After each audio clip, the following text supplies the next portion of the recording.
बाबा जी का नाम सुना आपने? इसमें भी आई होगी ये बात। ये पुस्तक एक बार आपने पूरी पढ़ ली क्या? गीता के परम प्रचार थोड़ा थोड़ा पढ़ रहे हो तो ये क्या है, पहले छोटे रूप में आई थी, एक बार पढ़ ली ना। हाँ, तो इसमें क्या है, सेठ जी की बहुत विशेष विशेष खास खास सब बातें आ गई लगभग। तो क्या है, एक बात आई है, स्वामी जी ये बात कहते थे, बोलो गिरधर गोपाल की जय, नंद के लाला की जय, माँ के बिहारी लाल की जय। तो सेठ जी की ये बात स्वामी जी महाराज कई बार कहते थे। बोले एक बार की बात है, दिल्ली में या दिल्ली के आसपास, जहाँ तक है दिल्ली में कोई बहुत बड़ा कार्यक्रम हो रहा था। बहुत बड़े बड़े संत वहाँ बुलाए गए देश भर के। हरि बाबा जी ऐसे बड़े बड़े कार्यक्रम करते रहते थे। हरि बाबा जी ने बहुत बड़ा बांध बनवाया है, हरि बाबा बांध बदायूं जिले में। कई गांव के जो लोग हैं उससे पीड़ित रहते थे। गंगा जी जो है कई गांवों को बहा ले जाता है, बहुत बढ़ जाता है। तो हरि बाबा जी ने लगभग 70 किलोमीटर का, इतना 70 किलोमीटर इतना लंबा बांध बना दिया, बहुत बड़ा, जिससे कितने गांव डूबने से बच गए। वहाँ बांध पे बहुत बढ़िया सत्संग भवन बना रखा, और वहाँ पर प्रभुदत्त ब्रह्मचारी जी, उड़िया बाबा, भाई जी भी जाते, बड़े बड़े संतों को वहाँ बुलाते थे और बहुत जबरदस्त कीर्तन करते थे। हरि बाबा ऐसे घंटा बजा के कीर्तन करते थे। आनंदमयी मैया बहुत उस समय के महापुरुष थे। ये 60-70 के दशक की बातें हैं, बहुत विलक्षण। 70 में पधार गए हो, और ये है जब अपना देश स्वतंत्र हो रहा था, 1947 के आसपास की बातें ऐसी। तो क्या हुआ कि हरि बाबा जी कोई सत्संग की बहुत बड़ी सभा लगाए हुए थे, खूब अच्छे अच्छे, ऐसा होता ना, बड़ी बड़ी सभाएं होती हैं, तो उसमें सब संतों को बुलाते हैं। आपने देखा होगा जैसे कुंभ में होते हैं बड़े बड़े, और भी कई जगह संत सम्मेलन होते हैं, तो सब लोग आके बैठे, कोई सत्संग की चर्चा करे, परमार्थ की चर्चा, सब बैठे। अब अचानक सेठ जी वहाँ पहुंचे। सेठ जी को बुलाया हो गया, सेठ जी को पता लगा, सेठ जी जाते रहते संतों से मिलने, तो वहाँ सेठ जी आए। फिर कोई बोल रहे थे संत महानुभाव बोलिए, फिर हरि बाबा जी बोले कृपा करो जय दयाल गोविंद का जी, अब थे सुनाओ।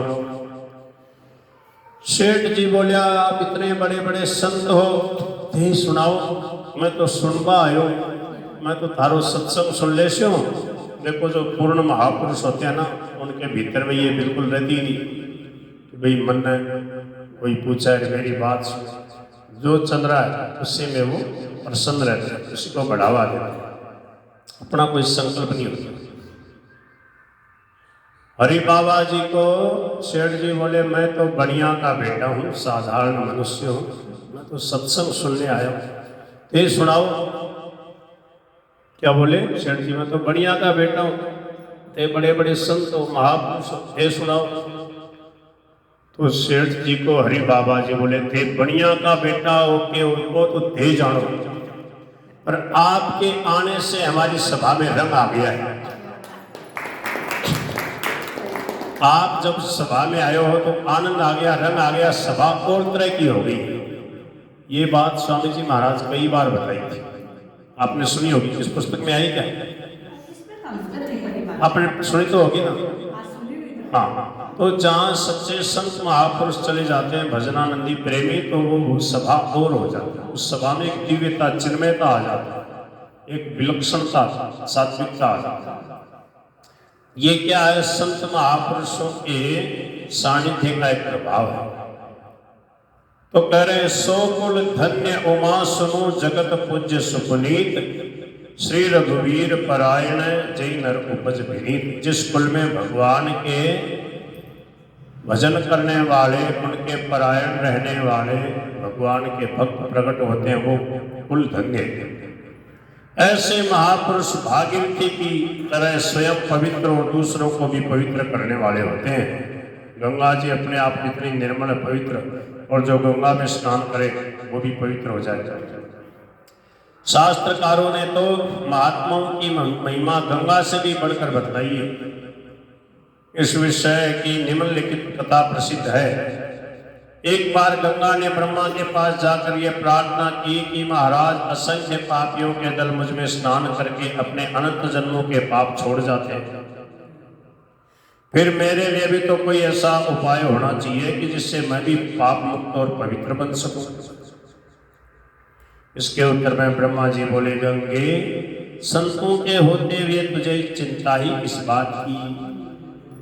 उनके चरण स्पर्श मात्र से तेरे समस्त पापों का तत्काल नाश हो जाएगा। बोलो संत महापुरुषों की जय, बोलो भक्त और उनके भगवान। वास्तव में संतों की चरण रज में ऐसी अद्भुत शक्ति है कि उसे मस्तक पर रखते ही मनुष्य पवित्र हो जाता है। ऐसे भगवत भक्त पवित्र को भी पवित्र करने वाले होते हैं। तीर्थी कुर्वन्ति तीर्थानि, नाल भक्ति सूत्र में लिखा। वे जहां तप करते हैं वही भूमि तीर्थ बन जाती है। तीर्थों का तीर्थत्व संतों और प्रभु के संग से ही माना जाता है। जहां भगवान ने वास किया अथवा महापुरुषों ने तपस्या की, भजन किया, वही स्थान तीर्थ बन गया। कपिलायतन और भारद्वाज आश्रम के दर्शनार्थ लोग इसलिए जाते हैं। कपिलायतन, कोलायतन, यहाँ कपिल भगवान ने भजन किया, कपिलायतन नाम था, फिर कोलायत हो गया। भारद्वाज आश्रम के दर्शनार्थ लोग इसलिए जाते हैं कि वहां कपिल और भारद्वाज ने तपस्या की थी। पंचवटी और चित्रकूट की पवित्रता भगवान श्री रामचंद्र जी के वहां निवास करने के कारण ही मान्य है। नर नारायण की तपोभूमि होने के कारण ही बद्रिकाश्रम के दर्शन के लिए लोग कठिन कष्ट सहन करके भी जाते हैं। पुल को वानर सेना ने बनाया था, इसी से आज सेतुबंध रामेश्वरम के पाषाण खंडों को लोग पूज्य मानते हैं। भक्त जो क्रिया कर जाते हैं वह लाखों वर्षों के बाद भी पूजित होती रहती है। नैमिषारण्य में संत एकत्र होकर हरि चर्चा किया करते थे। नैमिषारण्य धाम है लखनऊ के आगे, सीतापुर जिला, वहां पे। इसी से वह स्थान तीर्थ माना जाता है। अवध और सरयू की महिमा का प्रधान कारण श्री राम जी का अवतार लेकर लीला करना है। अयोध्या और सरयू नदी, मथुरा, गोकुल और वृंदावन आदि तीर्थ श्री कृष्ण अवतार के कारण इतने अधिक मान्य और पूजित हैं। संसार में जितने भी तीर्थ और देवस्थान हैं उन सब की महिमा के प्रधान कारण भगवान और उनके भक्त ही हैं। बोलो गिरधर गोपाल की